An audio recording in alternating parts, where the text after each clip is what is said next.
Hello student, welcome back to a new video. और आज की क्लास में हम पढ़ने वाले हैं रिटर्न्स टू ए फैक्टर का first point, increasing return and diminishing cost, यानी कि साधन के बढ़ते प्रतिफल और घटती लागत क्या होती है। इसका मतलब देखिए, सबसे पहले इसका अर्थ है कि उत्पादन बढ़ाने के लिए जब उत्पादक परिवर्तनशील साधन की इकाइयों को बढ़ाता है तो लाभ बढ़ते हैं तथा लागतें कम होती है या घटती जाती है। यह लाभ निरंतर नहीं बढ़ते रहते, एक सीमा तक ही लाभ बढ़ते हैं, एक सीमा तक ही लाभ बढ़ती दर से बढ़ते हैं, उसके बाद घटने लगते हैं, यानी कि फिर समान हो जाते हैं और फिर घटना शुरू हो जाते हैं ये। ठीक है, तो इसका मतलब क्या है? इसका मतलब है कि शॉर्ट पीरियड के अंदर दो तरह के जो फैक्टर होते हैं, वेरिएबल और फिक्स फैक्टर हैं, उनमें से प्रोड्यूसर क्या है, वेरिएबल फैक्टर में ही इंक्रीज करके प्रोडक्शन को बढ़ा सकता है और इंक्रीजिंग रिटर्न ले सकता है। अब इसको अच्छी तरह से समझने के लिए हमें टेबल की ज़रूरत होगी, तो चलिए सबसे पहले टेबल बनाते हैं यहाँ पे, फिर देखते हैं। तो हमारे पास ये टेबल है। टेबल में जो कॉलम है फर्स्ट, उसके अंदर क्या है, नंबर ऑफ लेबर, उसके बाद में यूनिट्स ऑफ कैपिटल, उसके बाद में टोटल प्रोडक्शन और फिर मार्जिन ऑफ प्रोडक्शन को शो किया गया है। और इसी को फिर आप डायग्राम के अंदर आगे एक्सप्लेन करेंगे। पहले देखते हैं, सबसे पहले यहाँ पर क्या है, वेरिएबल फैक्टर है ये हमारा, ये वेरिएबल फैक्टर है नंबर ऑफ लेबर, और ये फिक्स फैक्टर है। फिक्स फैक्टर जो है वो तो फिक्स ही रहेगा, इसको तो हम छेड़ नहीं सकते। तो यहाँ पर वेरिएबल फैक्टर में चेंज करके हम प्रोडक्शन को बढ़ाएंगे और फिर इंक्रीजिंग रिटर्न लेंगे। तो देखिए, सबसे पहले जो है फर्स्ट लेबर को लगाया तो टोटल प्रोडक्शन हुआ 4 डजन। उसके बाद में जब जो मार्जिनल प्रोडक्शन रहा इसका, यानी कि इस एक आदमी ने कितना काम किया, इसने इतना प्रोडक्शन किया। फिर इसके बाद में इंक्रीज़ किया लेबर, तो जो है टोटल प्रोडक्शन भी बढ़ा और मार्जिनल प्रोडक्शन भी बढ़ा। उसके बाद में जैसे जैसे हम लेबर को इंक्रीज़ करते जा रहे हैं, यहाँ पर जो टोटल प्रोडक्शन है वो भी बढ़ता जा रहा है, मार्जिनल प्रोडक्शन है वो भी बढ़ता जा रहे हैं, यानी इंक्रीजिंग रिटर्न यहाँ पर है। जब टोटल प्रोडक्शन और मार्जिनल प्रोडक्शन दोनों बढ़ रहे हैं तो इसका मतलब है कि एवरेज कॉस्ट क्या है, लगातार घटती जा रही है। ठीक है, तो इसी चीज़ को हमने यहाँ शो करना है। सबसे पहले डायग्राम में इंक्रीजिंग रिटर्न यानी मार्जिनल प्रोडक्ट और टोटल प्रोडक्शन को हमने क्या करना है, इंक्रीज करके दिखाना है। उसके बाद में डिमिनिशिंग रिटर्न दिखाना है हमने, तो उसकी भी टेबल बनानी पड़ेगी अलग से। पहले इसको करते हैं। यहाँ पर दो डायग्राम बनाने हैं हमारे को, यहाँ ये है टोटल प्रोडक्शन और यहाँ पर है मार्जिनल प्रोडक्शन। ये हमारा एक्स एक्सिस और ये वाई एक्सिस। वाई एक्सिस पर हमने टोटल प्रोडक्शन को लिया है, एक्स एक्सिस पर हमने units of labour,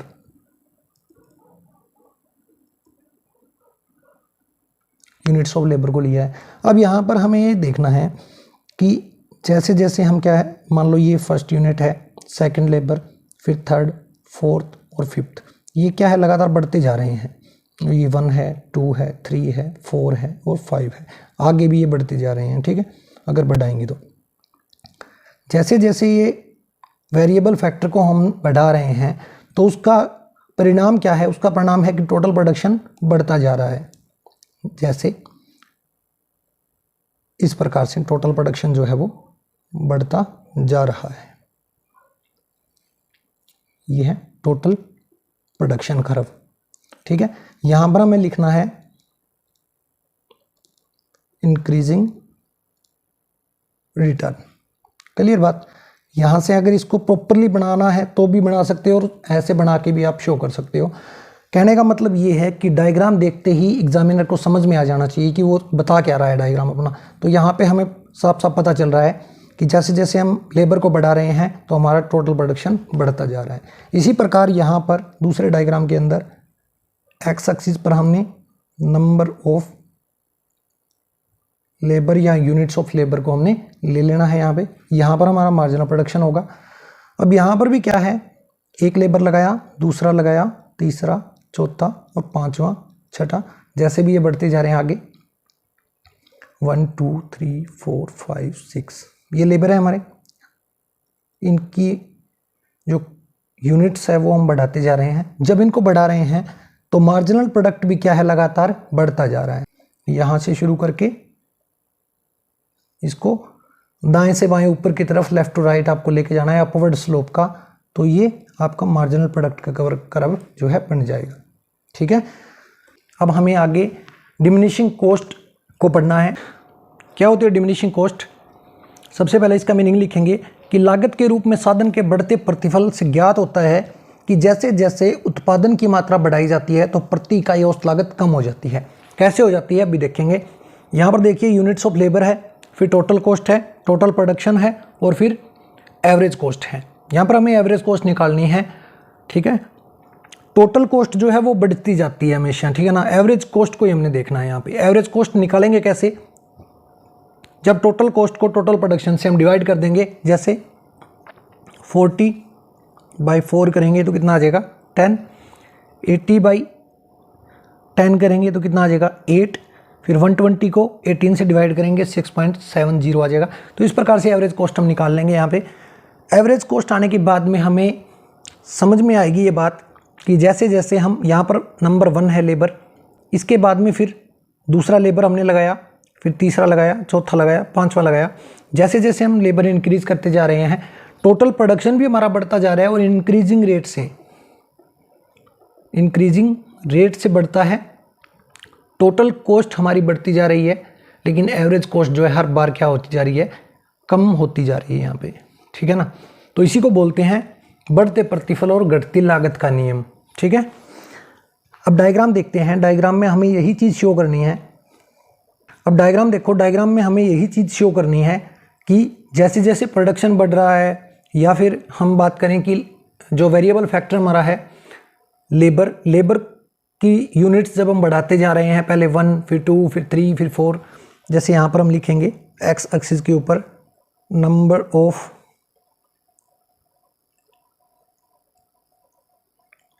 of labour यहाँ पर लेंगे 1, 2, 3, 4, 5 और आगे भी इसको बढ़ा सकते हैं अगर हमें इंक्रीजिंग रिटर्न मिल रहे हैं। तो ये चेक करने के लिए भी आगे कहाँ तक, किस पॉइंट तक हमें इंक्रीजिंग रिटर्न मिलेंगे, तो वो हम आगे पढ़ेंगे कांस्टेंट रिटर्न, कांस्टेंट कॉस्ट के अंदर। उसके बाद में फिर डिमिनिशिंग रिटर्न और इंक्रीजिंग कॉस्ट के अंदर, कि आगे जब नंबर ऑफ लेबर को हम बढ़ाते जाते हैं तो क्या होता है। यहाँ पर हमने एवरेज कॉस्ट को लिया है। एवरेज कॉस्ट के ये नंबर्स आप शो भी कर सकते हो यहाँ पे, या फिर डायरेक्ट सीधा आप डायग्राम भी बना के दिखा सकते हो, ठीक है ना।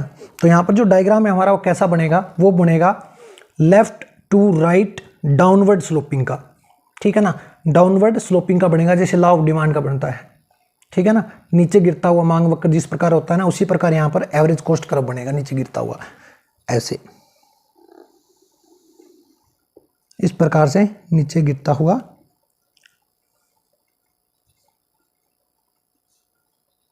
एवरेज कॉस्ट कर्व बनेगा, ठीक है। जब यहाँ पर एक लेबर थी तो एवरेज कॉस्ट हमारी कितनी थी, 10 थी। मान लो ये यहाँ पर 10 नंबर है।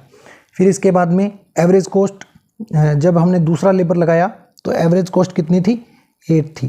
तो मान लो यहाँ पर ये 8 है। फिर इसके बाद में जब तीसरा लेबर लगाया, चौथा, पांचवा लगाया, तो उसी प्रकार जो है ये लगातार घटती आ रही है,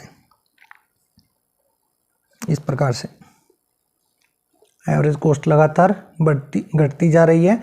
और जो रिटर्न्स है हमारे वो क्या होंगे, फिर इस प्रकार से जाएंगे, यानी टोटल प्रोडक्शन हमारा लगातार बढ़ता जाएगा और मार्जिनल प्रोडक्शन भी क्या होगा, लगातार इंक्रीज होता जाएगा, ठीक है ना।